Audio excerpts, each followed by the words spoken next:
valuable. Eventually, in the future, it'll just stop skyrocketing. It just kind of enters into this steady state. Maybe it's slightly deflationary over that time, but we have other deflationary things in our world right now that we don't say is bad. What do you mean? Well, when my dad was a programmer, back in the 60s and 70s. Your dad was a programmer. Yeah, my dad was a programmer. So my whole family. Dude. Yeah, dude. In the 60s? Yeah, Take the Teach internet? your kids computers. Dude. Yeah, dude, I had like awesome computers in my room when I was like 6 years old. Holy It was so much shit. fun. I was playing like X-Wing and shit like that. I Yeah, wasn't that's doing awesome. Laser shoot Larry. Yeah. No, is that, a good computer might cost 10 grand, right? And now the computers are way better, but you can get a great computer that is 10,000 times better for 2 grand. It's like a deflationary thing. Technology is deflationary. Okay. You get better stuff for cheaper. We get better at making it. The technology gets better. TVs are like The first Krasma you ever saw was like $8 grand. Exactly. Yeah. Now you can get them for like $800 at Costco. Like, yeah, $500. Cheaper than that. It's like $275 now for like a 70 inch. Some of them. Yeah. So like we have these deflationary things. Is that bad for you? Like, did anyone look at that and think like, oh man, this is not going rules. well? Yeah. It's like this is like scare tactic is mostly around like, oh, people are going to hoard money and the economy is going to grind to a halt, which never happened. What pisses you guys off the most about like Bitcoin, people coming at Bitcoin? Like, what's your pet peeves? The altcoins, dude. Altcoins? Yeah, because it's made to confuse people. It's why people sit on the sideline. Oh. It's called an affinity scam. They make something that looks kind of sort of like Bitcoin. They're like, hey, look, we're exactly like this, except we're totally not. But it's just one of the... That's devilish. But it's kind of like Beyond Meat's my best comparison. Is like, they don't make... cube slop. They make it look like a hamburger because people like hamburgers. And they're like, hey, look, we're just like a hamburger. That's like, a I like good one. hamburgers. Yeah. But they're feeding you this like goy slop, just nonsense, right? That's going to Soiling cream. make you infertile, But they had to pick something. They make it look like a burger. They make it look like a steak because they couldn't get you to eat it otherwise. That's what altcoins are. Right? They're just saying like, oh, it looks just like Bitcoin, except we've done this nasty little thing underneath, like with Ethereum, for instance. I love shitting on it, right? 70% of all Ethereum when it launched was just given to insiders. It was like VCs, the programmers that worked on it, early investors. That's a scam. Yeah, and then they dumped it on the retail market, right? Still to this day. This is what they call the rug pulls, right? Yeah. Yes. Right now, as Ethereum inflates, still today, right now, I think it's around 55 to 57% of all Ethereum that exists were part of that pre-sale. Yeah. Pre-mined. Just like giving out to friends and family. Like That's what they do with girl. like the NFTs and shit. Yeah. Like a bunch of people have them before, then they go live. And Exactly. Then they make money. These are just dumps on retail. And the reason I hate it, the reason I hate it so much is it makes it that much more complicated to explain Bitcoin because they've spent all muddying this, the waters. Yeah, a lot, That's right? like, we see this a lot at the fund going to raise money. Like the first question we have to answer is like, why Bitcoin and not broader crypto?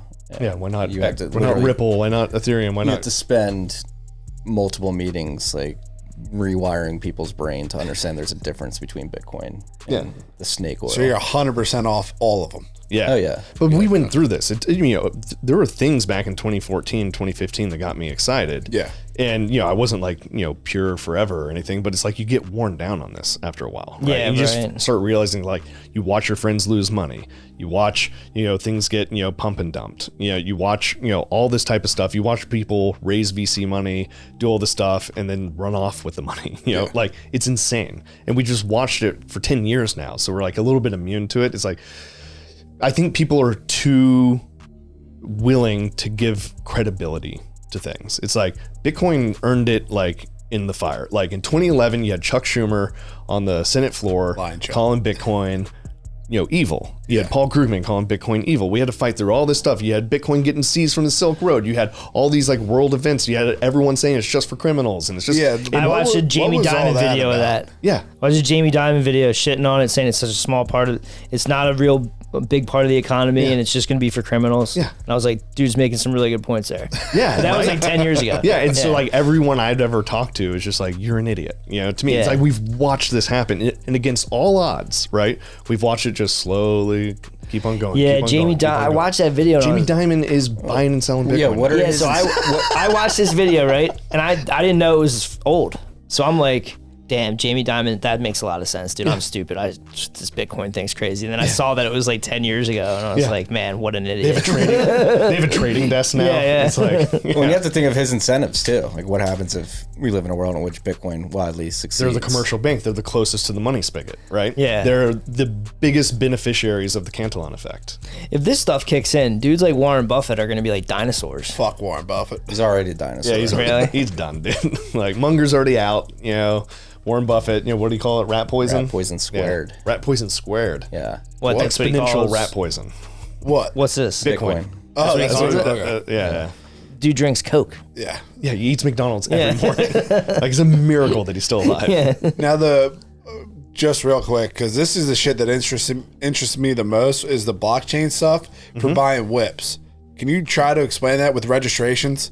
What? I was listening to something for like I know through what the you're talking blockchain, you can do registrations and shit. So you're not sitting at the DMV or like something. Yeah. Like how is that gonna work? This is Because mostly that made the most sense to me. Where I was like, dude, this shit rules. This is bullshit. it's bullshit. Fuck. Total nonsense. Yeah. Damn This is one of the first like dragons we had to slay. Figure it out. And this is the psyop, right? Is people came out and they said, oh, you know, Bitcoin's okay and everything, but it's really the blockchain technology that's interesting, right? It's another one of those misdirection bullshit things. They're like, oh, you know, Bitcoin's this nice little thing, but the blockchain's going to be fun. You had IBM putting up commercials. We're going to put tomatoes on the blockchain.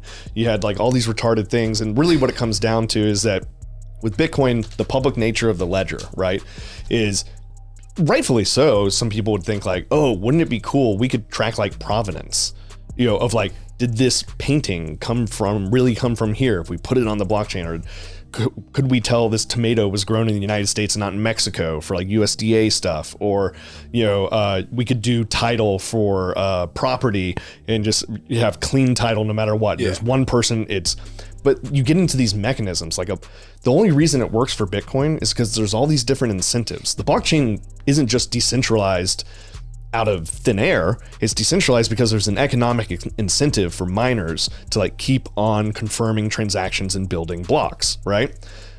For tomatoes on the blockchain, like who's doing this? Like, There's no incentive. there's no incentive, right? Even if you're paying for it. So that like, because I was always getting freaked out about how it's kind of like a surveillance state tool. It could be. Right. CBDC type stuff. Yeah, that stuff freaks me out. But you're saying the blockchain, the custody is literally just for mining. I found one use case for a blockchain. Like once they're done mining, the blockchain, like what It happens persists, and then so like in a block Yeah. on this blockchain, each block has scarce data space where transactions can live in. And by the time we get to the point where We'll be dead, so. when we get to 21 million, I mean, we'll be 99.5% of the way there next decade. Yep. So essentially, We'll be alive. we'll be alive. And at that point, you assume Bitcoin adoption increases. There's a lot of demand for Bitcoin, and therefore a lot of demand to get transactions in the block. And since there's scarce space, you have to sort of bid to get your transaction in the block. So there's fees. The fees Oh, okay. go to the miners To get it higher. onto the ledger. Yeah. Yeah. So they don't need new block subsidies coming out because, you know, there are no more, but the fees make up how you're incentivizing and paying the miner to do all the work, right? You guys were talking about something, you were like saying that it's getting monetized. What's that mean? It's becoming money. Yeah. Like the monetization of an asset. It's like the demonetization of gold. What was gold going from money to being jewelry and shit like that? Or like, you know, there's been other attempts, like when the Hunt brothers Cornered the silver market. tried to corner the silver market, right? They were trying to remonetize silver. They're trying to like basically say, okay, we buy it all up and, you know, we corner the market. Was this a couple years ago? This is like, no, this is like 70s, right? late 70s. This is like the guy who owns the Kansas City Chiefs. They're a big family oil family out of Dallas. Okay. And so they cornered a silver market. And they think they're going to remonetize silver and they're going to put it on parity with gold.